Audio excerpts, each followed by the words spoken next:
teaching grammar is part of what we do as English teachers all the time, right? But to teach it in a creative way is something that is very important so that the students don't feel bored.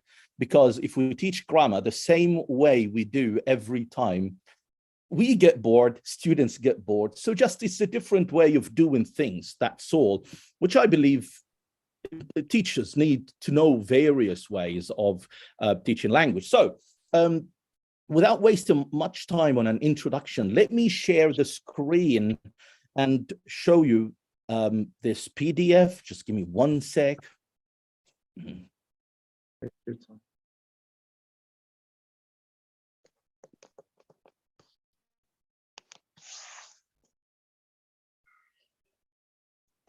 And my friends, right.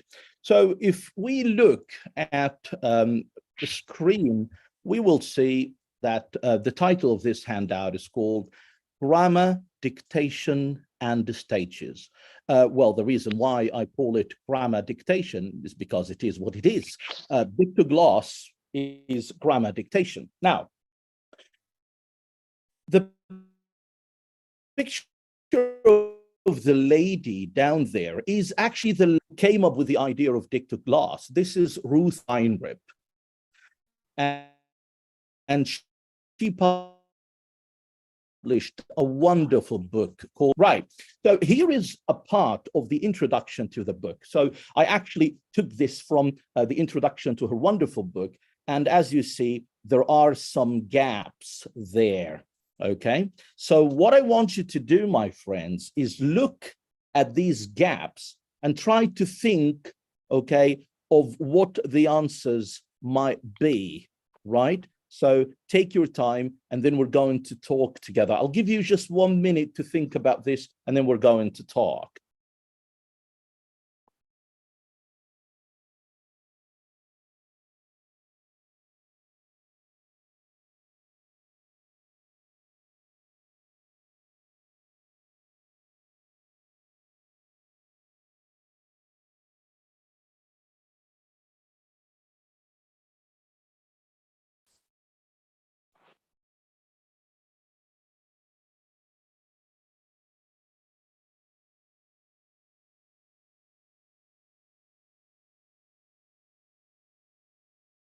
Okay, so now, if you think you can share your ideas about these gaps, okay, just raise your hands and let's talk. It doesn't matter if your answers are correct or wrong. It's just you know, give it a guess.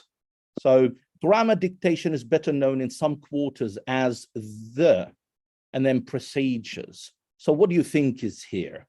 And then essentially, okay, so we've got here Ghada Regab. Yes, Ghada. I think the first gap is Dictogloss. Exactly. Okay, wonderful. Thank you so much. So yes, Ghada is right. Okay, grammar dictation is another name for what we're talking about today, which is the Dictogloss. Essentially, it consists of asking learners to, and then a dictated text. So asking learners to what? A dictated text. Okay, we need something here. We need actually a verb. So raise your hands if you're ready to answer. Let's go to May. May, what do you think? To write down. Write down. Okay. Close, but not exactly. Let me listen to Ramadan Arafat. Yes, Ramadan? To spell a dictated text.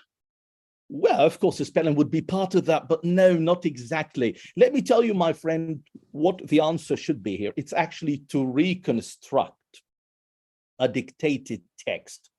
And we're going to talk, you know, about reconstruction later in details, but there is a difference between the verb reconstruct and write. So to reconstruct a dictated text so as to capture as much as possible of its what?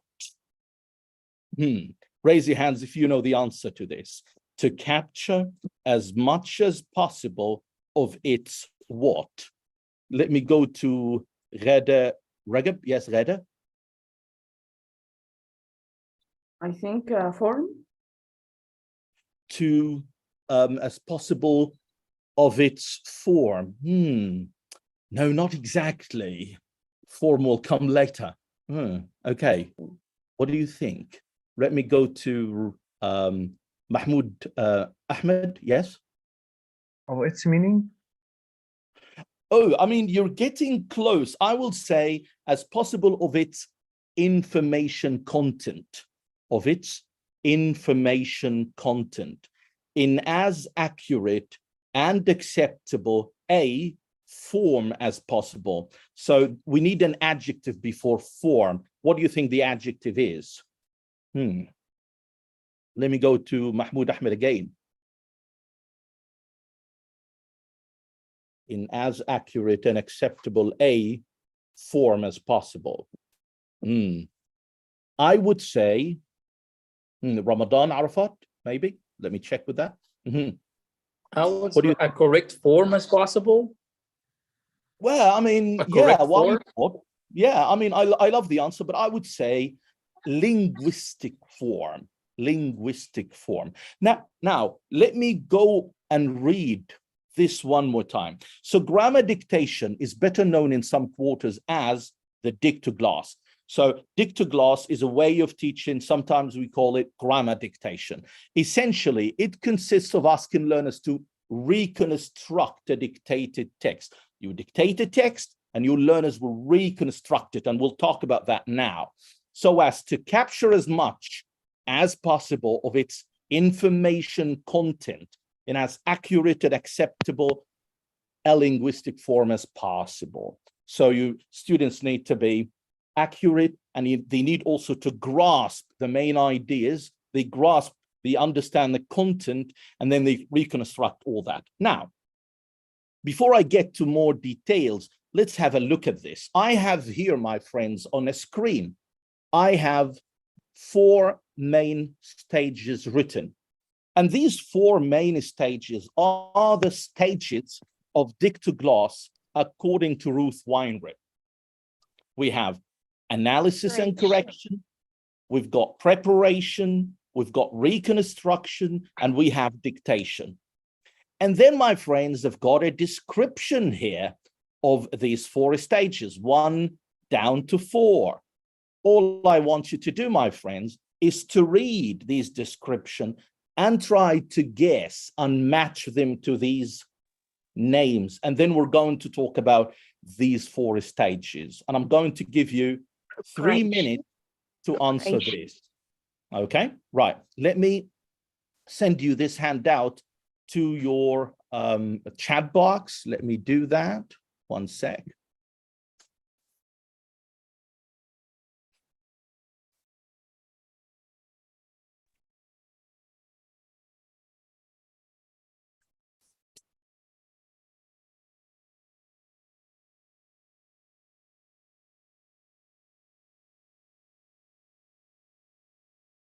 And here we are.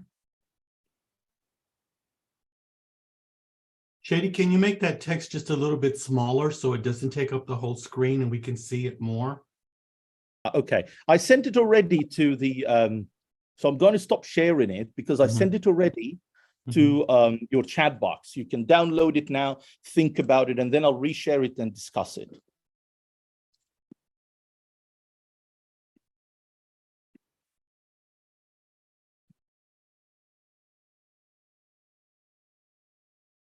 I've got 3 minutes on my stopwatch.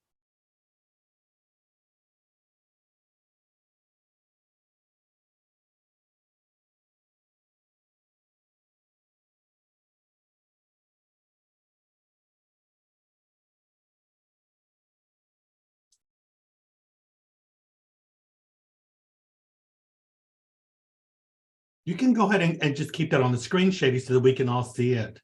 Okay, right. We'll do that, my friend.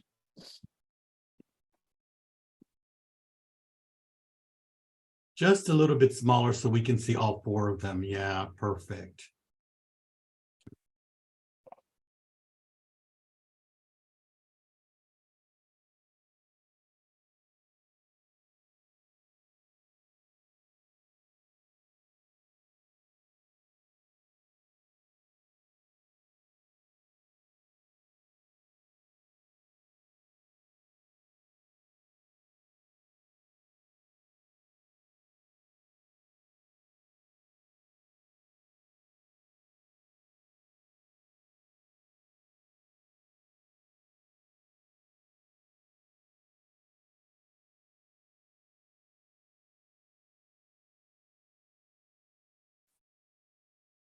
Okay, now let's talk, right? Now, what about number one? Raise your hands if you have an answer for number one. And let me go to Maya Ansari, yes? Preparation. Yes, okay, thank you so much. So yes, the first one is preparation. Introduce the topic, the language focus, and the key vocabulary. That's what we call preparation. Lovely. Now, let me go to number two, which says, read the text at a speed a little bit slower than native speaker speed. And let me give the floor to my friend Ines Hazim. Reconstruction. Reconstruction. But remember, Ines, it says read the text. And when you read the text, you're doing what? You are kind of dictating.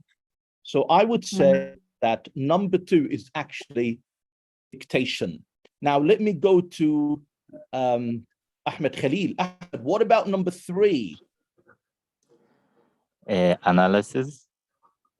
The students work in person and focus to compare notes and write a shared version of the text. Write a shared version of the text, editing for accurate punctuation, spelling, and inclusion of the main ideas. I would say, my friends, that this is what we call reconstruction. Reconstruction, which is rewriting the whole text. And the last one, no need to ask about this because that's the only one left, which is analysis and correction. Now, let me just go quickly through these. So 4 main stages to a Dictogloss lesson when you're teaching grammar. The first thing, preparation. And I want you to take notes quickly on this because preparation includes many things inside. In preparation, you start with a leading. So this preparation stage covers the following things. First, leading. And we know that leading is for the sake of generating students' interest in a topic, right? That's number one, which is somehow introducing the topic. Now, again, under the preparation stage, you need, my friend, first also to pre-teach difficult vocabulary. So if you think that the text you're going to dictate has some difficult vocabulary that would block students' understanding, then that's the time for pre-teaching vocabulary. So now the preparation stage has all this, including, of course, instructions. You need to give clear instructions of what you're going to do, okay, with your students, and grouping them, putting them in groups. So let's talk about 4 things inside preparation, and you can write them down quickly. Number one, what you need, my friends, is a leading, okay, getting your students' interest in a topic. And number 2, after leading, okay, you need to give them clear instructions about what is going to happen. You also need to put them in groups because that would be based, Dictogloss is based on group work, okay? So it's so much student-centered. And also you need to pre-teach difficult vocabulary. Then we're done with preparation now. Now let me move to number 2. After preparation, the second stage is dictation. And dictation in the Dictogloss is different from normal dictation, because in normal dictation, you have to slow down. That's number 1. Why? To give some time to students to write. And also in normal dictation, what you do, you slow down, you go one by one, students write.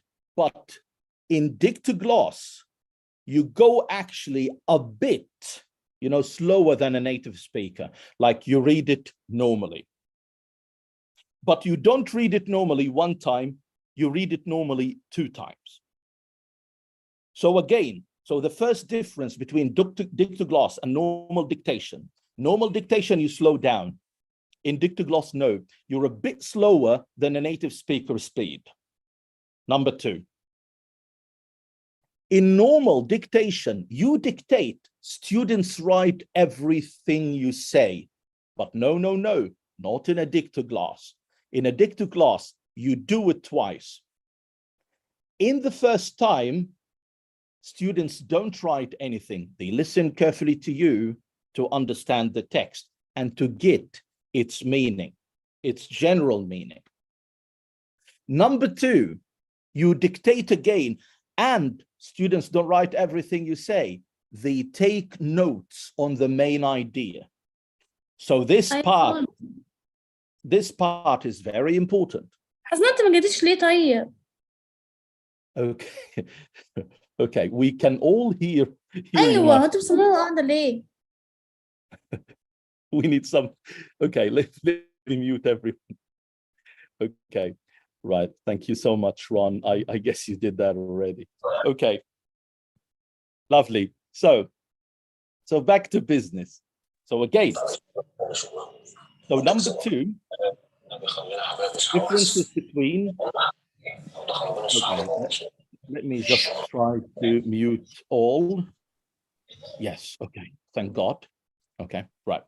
So again, so main differences between Dictogloss and normal dictation. In normal dictation, you slow down, students write everything you say. In Dictogloss, no, you dictate 2 times. The first time, okay, students only listen to understand the general meaning.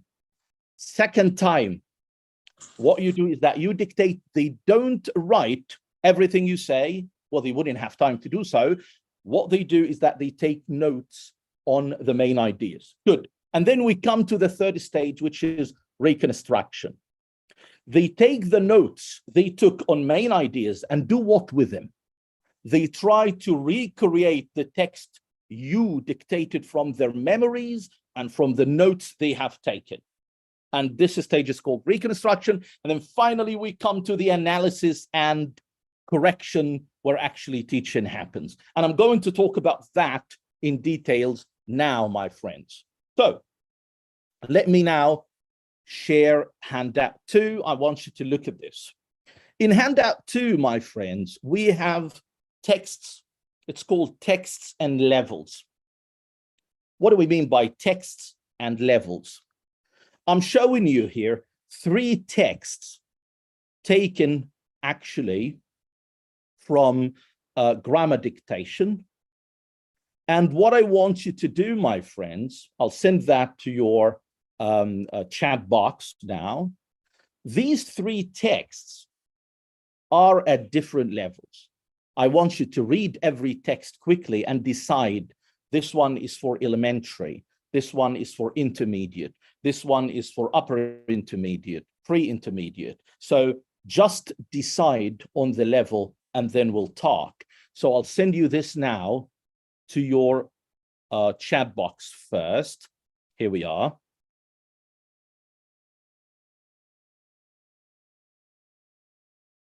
And then we will talk, my friends. You have it now. I'll give you a couple of minutes to decide on that on my stopwatch, 2 minutes.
You still have half a minute before we talk.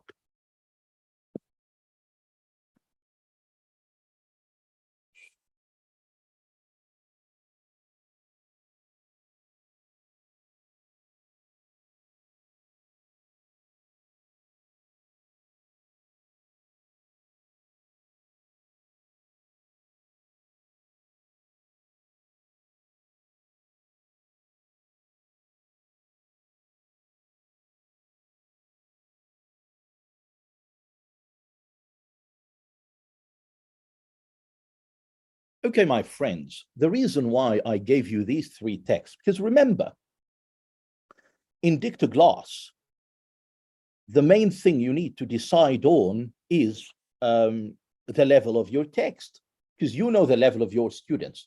You shouldn't be choosing a text that is too difficult for your students or too easy.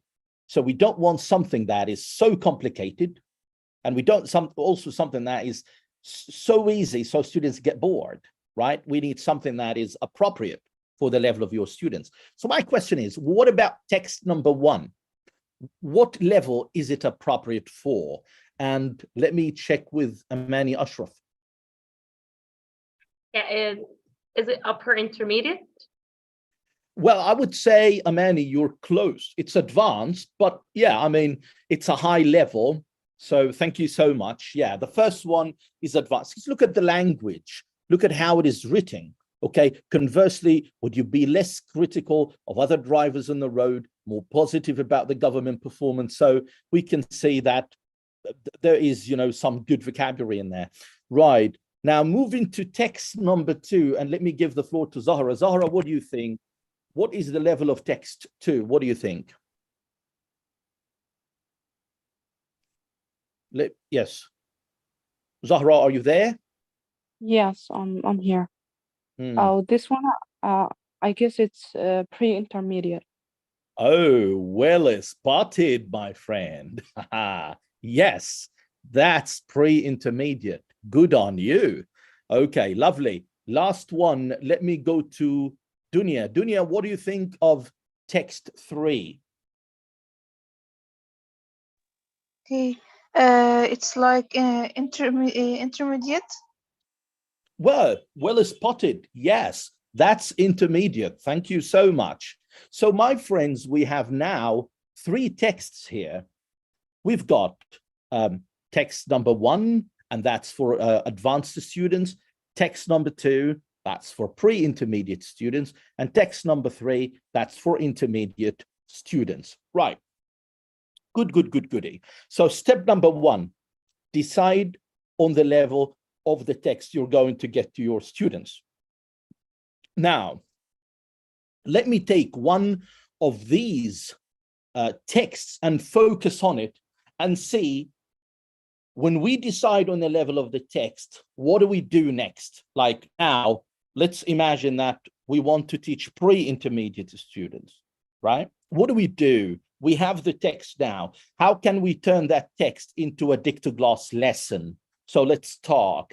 And let me take you to handout 3. And look at this, my friends. In this handout, we have a passage, okay? Obviously, this passage is written for pre-intermediate students. What I want you to do is to look at the passage carefully and decide on the following: what the topic is, what the possible language points are, and what the difficult vocabulary items are. So 3 things you need to decide now: the topic, the possible language points, and the difficult vocabulary. Because without deciding on these, okay, teaching your lesson would be nearly impossible. I'm going to send you this handout to your chat box, which is handout 3. And my friends, I want you to answer this question. I'll give you, let's say, 3 minutes to think about it on my stopwatch.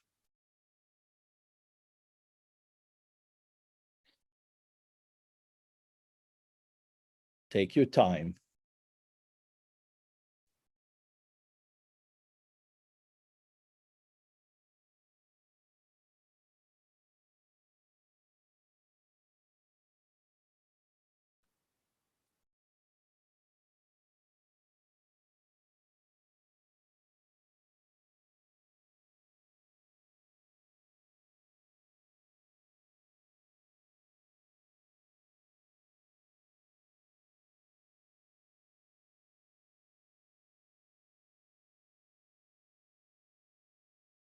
Well, I can see that a couple of people are ready. Good.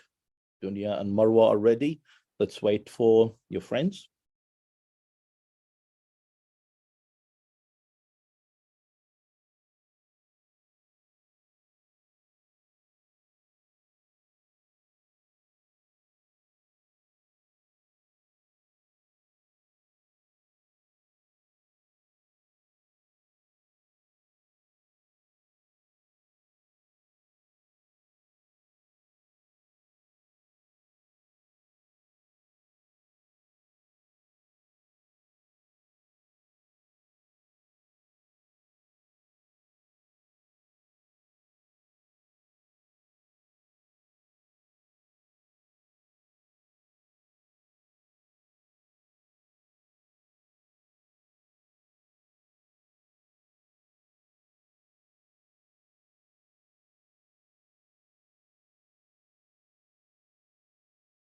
You still have 1 minute to go.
Okay, right, my friends, let's talk.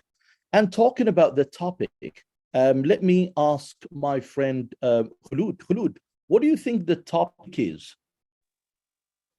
I think appearances, first impression. I love that. Yes. Judging a book by its cover, appearances, first impressions. Excellent. Now, someone might ask me, Shady, why is it important to decide on a topic? Because as I said in the preparation stage, the first thing you need to do is a leading activity. You need to provide students with a leading activity. And leading is all about the topic of your text. If you don't know the topic of your text, then you might end up generating students' interest in a topic that is not yours, that is not in harmony with the passage you will dictate to your students. Lovely. So good, I agree on that. Now let's go to the possible language points. And let me go to Nermeen. Nermeen, what do you think? What are the possible language points? I think teaching present simple tense and complex sentences as well. Okay, let's go Nermeen together. If you're talking about the simple present tense, and you give me the number of sentences. The first sentence, number one. Very good. Yes. The second sentence, number two. Yes, we often think that's good. Very good. Is there someone else we can focus on in this text? I think teaching complex sentences. Like, in which number? Number four. We should remember, however, that, okay, lovely. And also three.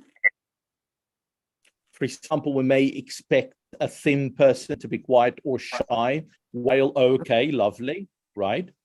So thank you so much. I agree with you. There is also more. Can you give me more? Let me check with Amani Ashraf. Amani, can you give me more language points? Now we've got a friend Nermeen. She said present simple in people vary. Also, we often think that's also another present simple example. She talked about a couple of complicated sentences in 3 and 4, but I still see also more language points. Can you give me more? Yeah, yes. We can speak about adverbs like greatly, like friendly, jolly. Oh, very good. Yeah. Can you give me the sentences? People vary greatly in a way they look, and okay. So we may greatly expect in one. Greatly, and the first one, and 4, expect a fat person to be jolly and friendly. So, but jolly and friendly here are adjectives. They're not actually adverbs. Yeah. But we have another adverb, which is an adverb of frequency in 2, which is often, right? Yes. But thank you so much. Let me check with Hiba Fethi. Hiba, do we have more language points to focus on in this one? I think for the elementary level, we can make them know about the advice, how to advise someone using the should. And also expressing about the inability using a can't. I would say, let me stop with should a bit, because yes, another focus is actually modal verbs, because we have 3 modal verbs in here. We have, we may expect, we also in sentence number 3, and we have while we may expect in the same sentence. And then we have, we should remember. So we've got should also, and we've got a couple of can't. We can't judge a book by its cover, and we can't judge a person. So, I mean, that's also very good if we're thinking about teaching modals, because we've got 1, 2, 3, 4, 5 examples of modals in this very short passage. Okay, good. Right. Now, let me move to the difficult vocabulary. And remember, we're talking about the level of pre-intermediate students here, because this passage is for pre-intermediate students. What might be difficult in terms of vocabulary for pre-intermediate students? And appearance. Oh, I can see that. Who is the speaker, please? Sir Muaz. Muaz. Okay, Muaz, tell me, what do you think? I think word like maybe judge or appearance. I would say yes, appearance and judge. These are words that you can pre-teach. Can we so, add... however, as a connector or as a conjunction? So I think it's may be hard for intermediate students. I don't think the meaning of however will be very challenging for pre-intermediate. You might focus on it if as a language point, but I don't think it will be very challenging in terms if we're thinking of it as a vocabulary item. But I agree with appearance. I agree with judge. Let me go and ask Ghada, what do you add to the list? Muaz gave me 2, judge and appearance. Okay, I think personality, jolly. Yeah, I would say yes. Personality, okay. Excellent, and jolly. Okay, these are 4 words now. Well done. Okay, and you said something else. What? You added something, right? Shy.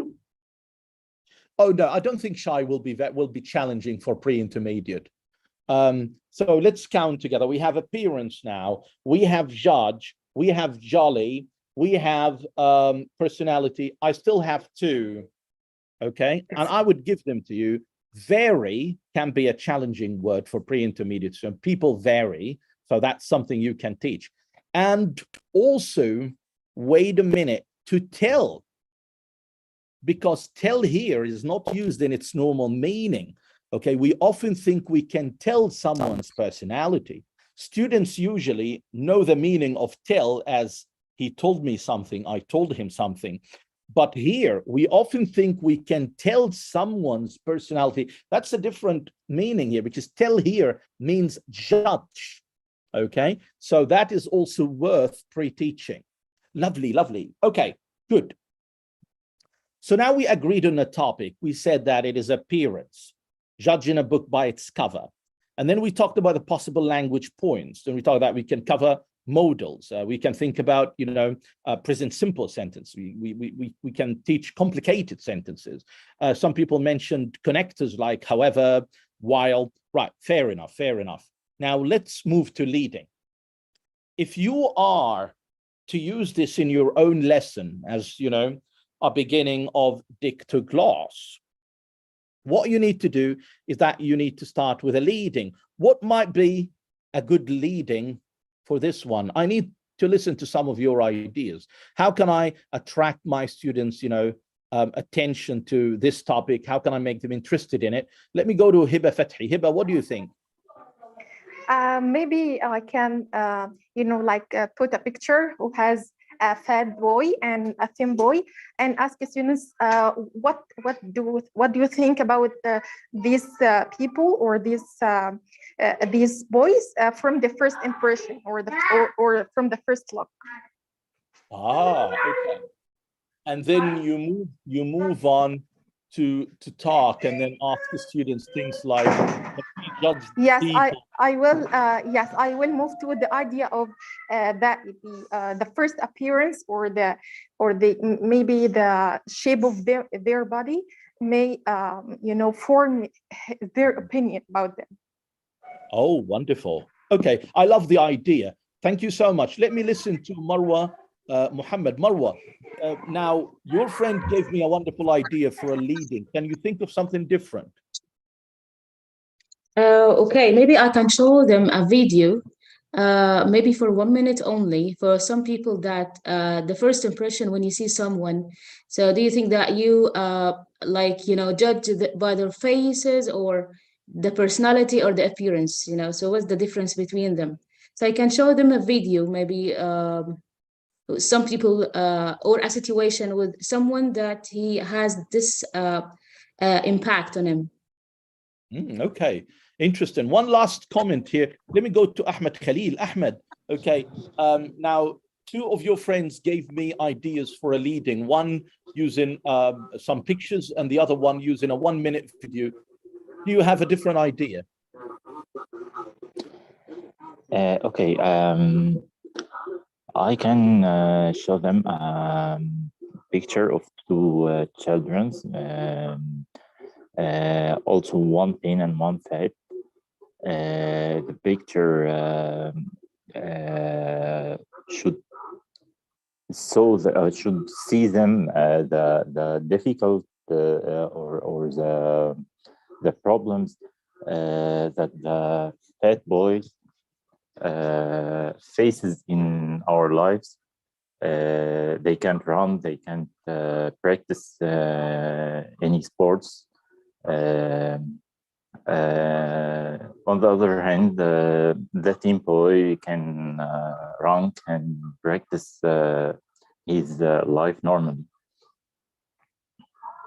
And how will you proceed with that? We show them these two pictures. How would you get to the points of judging a book by its cover? The picture is itself. The teen boy running, and the other one sitting and can't run. Just watch him. Okay, thank you so much, Ahmed. Also, I mean, let me add also a very good idea here for a topic like that. You might think of a picture of a very simple man who is a millionaire or something, but his picture doesn't show this at all. You can never expect this man to be like really rich. And then from there, you can ask yourself, what do you think his job is? Where do you think he lives? And then boom, after they discuss and everything, you start displaying pictures about this man's life, and you know that he's super duper rich, right? I mean, that's also an idea to be added to your great ideas as well. Again, so let me just sum up things before I move to the coming okay, stages. So stage number one in a Dictogloss lesson is preparation. And inside preparation, you start with a leading first. And we said that a leading can be about this topic, which is actually judging a book by its cover. And then from there, you start focusing on difficult vocabulary. Someone might say, Shady, are we going to teach it? You can do it in a self-directed discovery way. Like you can just put the difficult vocabulary in a matching activity with the definition, give that to students, they answer, end of story. Okay, everything is done. The answer, you give them feedback, lovely. So you covered the vocabulary. Now we come to the most important thing, which is actually the dictation part. Now, how are we going to dictate this text you see on the screen? In a Dictogloss lesson, this is how you do it. Instructions are really, really, really valuable here because you don't want your students to get your instructions wrong, especially in the dictation part. So first, tell your students that you're going to dictate a lesson. You're going to dictate a text, I'm sorry. They need to listen carefully and write nothing. And ask them to focus on the general meaning of the text. And then when you finish your first dictation, you make sure that they are sitting in groups. So you divide them into groups now. Maybe groups of 4 or 5, 3, it depends on the number in your classes. And then you, before you dictate it, you say, now I'm going to dictate it this time. But what I want you to do, I want you not to write every word I say. I want you to take notes on the main ideas. And it will be really, really great if you ask them some instruction checking questions here, like, are you going to write every word I say? No. Am I going to dictate slowly or normally? Say normal speed, okay? So what will your notes be about? The main ideas. So you need to make sure that, okay, they're focusing on these things. And how are we going to dictate? Like if I'm going to dictate this passage in a Dictogloss lesson, that would be my speed. People vary greatly in the way they look and in their personality. We often think we can tell someone's personality from the way they look.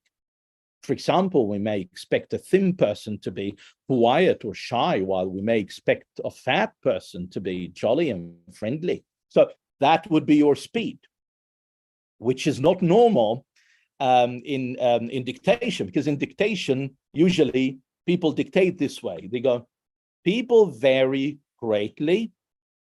People vary greatly in the way this is the normal dictation.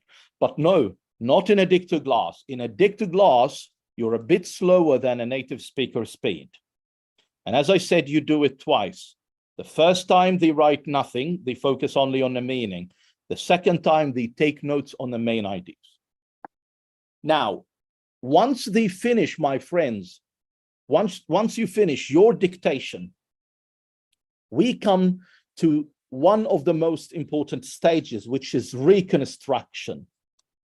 And in reconstruction, you ask your students to work in groups and rebuild the whole text you dictated from the notes they took on the main ideas.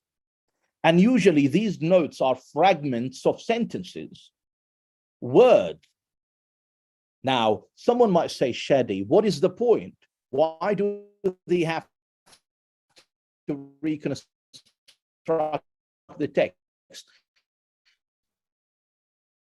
Because my friend, as what you have on paper are fragments of sentences, scattered vocabulary items that are not connected. Now, what would glue them together? What would connect them together? Grammar. And when you're asked to reconstruct a text, that means that you need to add grammar unconsciously. And then they start working on that. So every group would reconstruct a text.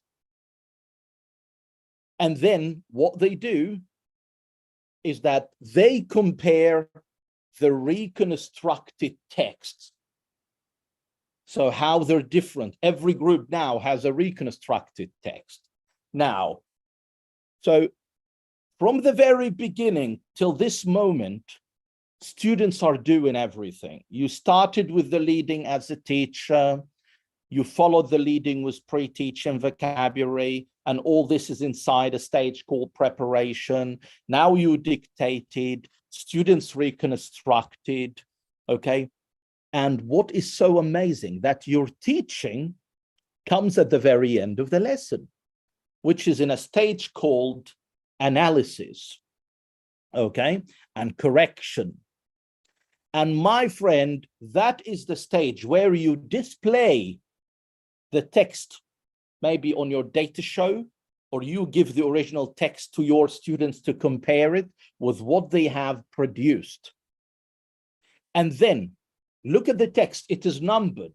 So if you want, for example, to focus on modals, you can get your students, you tell them, I want you to go to 3. Look at this. For example, we may expect, and then you start focusing on the meaning, form, pronunciation, if you want. And that's when you start teaching language. Now, what is so crazy about Dictogloss? That production comes before teaching, which is actually opposite a lot of frameworks we follow. Because in many frameworks we follow in the classroom, the freer practice, the production activity has to come at the very end. But no, not in Dictogloss, because it has features of TBL, task-based learning. And one of those features is that the freer task comes early. Someone might say, Shady, when does that happen? When you ask your students to reconstruct, that's a production. Because they write. That's a lot of production, because all what they have on paper, as I said, are fragments of sentences, scattered vocabulary items, and they need to build the whole text from that. So that's production. So can you imagine? Production comes first, and then it's followed by what? It's followed by your teaching. So language presentation, language introduction, language clarification comes at the very end of a Dictogloss framework. So to sum up, a Dictogloss lesson is a lovely lesson and at the same time unusual. And that's the beauty of it, because again, it's something different. It's something interesting for your students that you teach in a different way. And one of the things I love about Dictogloss is that you can actually adapt the text in your course book that you work with, so that you turn some of the lessons you have ready-made in your grammar book or in your course book. You can turn them into a Dictogloss lesson, and students would feel, yeah, oh, it's different today. It's not, you know, what happens every time. That's really healthy. So I would say, to sum up, preparation first. Inside preparation, you do 4 things. Number 1, leading, pre-teaching vocabulary, giving instructions, grouping your students. And then we move to stage 2. Dictation, you do 2 things. You dictate first using a speed that is slower than a native speaker speed. And then you dictate the first time, students don't write any words. They focus on the meaning, the whole meaning of the text. Second, you dictate again, and you instruct your students just to take notes on the main ideas in the text. They don't write every word you say, and insist on that. They wouldn't have time to do it. Then we come to stage number 3, reconstructions. They start working in groups, reconstructing their texts. And then after that, they compare the reconstructed text produced by different groups. And then you come to number 4, the last stage, correction and language analysis. And this is when you give them feedback on the text they reconstructed by showing the original, and started, you know, comparing the structures they came up with to the structures that they are originally in a text. and then you start focusing on what you planned and introducing it. And you can introduce it in 3 different ways, either by direct teaching, which is, something that we don't favor a lot, guided discovery, which is something that we favor, or self-directed discovery, which is also something that we favor. So my friends, these are the stages of a Dictogloss lesson. Now, I guess it's time to get back to my friend Ron, Professor Ron, and if you need to ask me any questions, I guess he would be handling this. I hope I'm right.